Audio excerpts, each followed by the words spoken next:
ॐ शङ्करं शङ्कराचार्यं केशवं बादरायणं सूत्रभाष्यकृतौ वन्दे भगवन्तौ पुनः पुनः ईश्वरो गुरुरात्मेति मूर्तिभेदविभागिने व्योमवद्व्याप्तदेहाय दक्षिणामूर्तये नमः. శ్రీమద్భగవద్గీత రెండవ అధ్యాయం 54వ శ్లోకం. అర్జునుడికి ఇదంతా విన్న తరువాత సందేహాలున్నాయి. ఆ సందేహాలేంటో తెలియజేస్తూ ఉన్నాడు. అడుగుతున్నాడు భగవంతుడిని. అర్జున ఉవాచ స్థితప్రజ్ఞస్య కా భాషా సమాధిస్థస్య కేశవ స్థితదీః కిం ప్రభాషేత కిమాసీత వ్రజేత కిం. సమాధిస్థస్య స్థితప్రజ్ఞస్య కా భాష. ఓ కేశవ, ఓ భగవంతుడా, సమాధిస్తస్య సమాధి యందు, ముందు శ్లోకంలో ఏం చెప్పారు? సమాధౌ అచలా స్థితి. అంటే ఈ జ్ఞానము యందు దృఢ భావనను పొందాలి అనంటే దృఢ భావనను ఎప్పుడు పొందుతాము అనేటటువంటి విషయాన్ని తెలియజేస్తూ అక్కడ సమాధి అనేటువంటి శబ్దాన్ని ఉపయోగించినారు. ముందు శ్లోకంలో సమాధి అనంటే ఆత్మ, ఇక్కడ సమాధి అనంటే ధ్యానం. సమాధిస్తస్య స్థితప్రజ్ఞస్య కా భాష. స్థితప్రజ్ఞుడు, స్థితప్రజ్ఞుడు అనగా జ్ఞాని. జ్ఞానం లభించిన తరువాత జ్ఞాని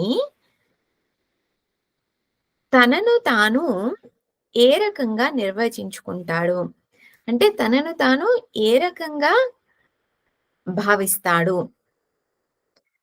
స్థితదీహి కిం ప్రభాషేత, ఏం మాట్లాడతాడు?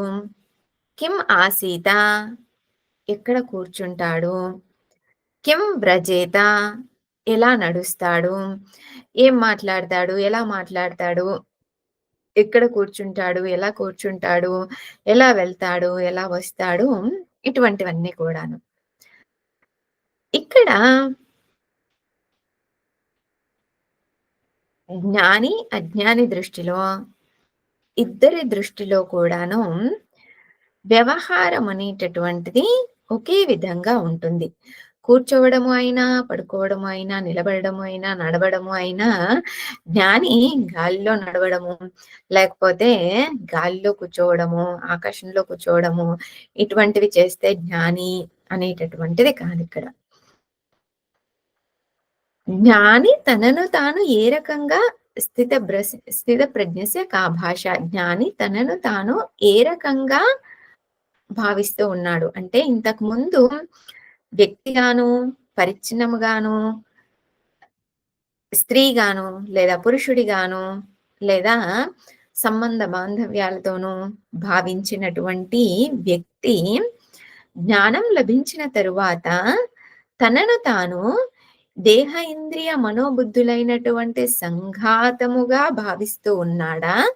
లేదు అనంటే ఆత్మగా భావిస్తూ ఉన్నాడా తనను తాను అనేటటువంటిది ప్రశ్న. స్థితదేహి కిం ప్రభాషేత, స్థితదేహి కిం ప్రభాషేత, ఏం మాట్లాడతాడు? దేని గురించి మాట్లాడతాడు? ఎలా మాట్లాడతాడు అనేటటువంటి సందేహం. ఎప్పుడు మాట్లాడతాడు? జ్ఞాని అంటే ఈ సమయం నుంచి ఈ సమయం వరకే మాట్లాడాలా? లేదు అనంటే వీటికి సంబంధించిన విషయాలు మాత్రమే మాట్లాడాలా? ఇవి మాట్లాడొచ్చా? అవి మాట్లాడొచ్చా? ఇటువంటి సందేహాలు అనేటువంటివి ఉంటాయి. జ్ఞాని దేని గురించి మాట్లాడతాడు అంటే ఆత్మతత్వాన్ని గురించి మాట్లాడతాడు. సమాధానం భగవంతుడు చెబుతాడు. ఇక్కడ సంక్షిప్తంగా చూస్తూ ఉన్నాం. కిం ఆసీత, ఎక్కడ కూర్చుంటాడు? సింహాసనం పైన కూర్చుంటాడా? లేదు అనంటే వ్యాఘ్ర చర్మం అనగా పులి చర్మము, సింహ చర్మం పైన కూర్చుంటాడా? సింహ చర్మం పైన కూర్చుంటే జ్ఞాని అంటారా? లేదంటే సింహాసనం పైన కూర్చుంటే జ్ఞాని అంటారా? లేదంటే మొత్తం అంతా కూడా డెకరేట్ చేసి ఉంటుందా? పూలమాలతో డెకరేట్ చేసి ఉన్నటువంటి దానిపైన కూర్చొని ఉంటాడా? కిమాసీత వ్రజేత కిం? ఎక్కడ వ్రజనము అనంటే ఏంటి? గమనం. ఎక్కడికి వెళ్తూ ఉంటాడు? ఏం చేస్తూ ఉంటాడు? ఇవన్నీ కూడా సందేహాలు ఏర్పడుతూ ఉన్నాయి. మరి దీని వలన ప్రయోజనం ఏంటి అనంటే,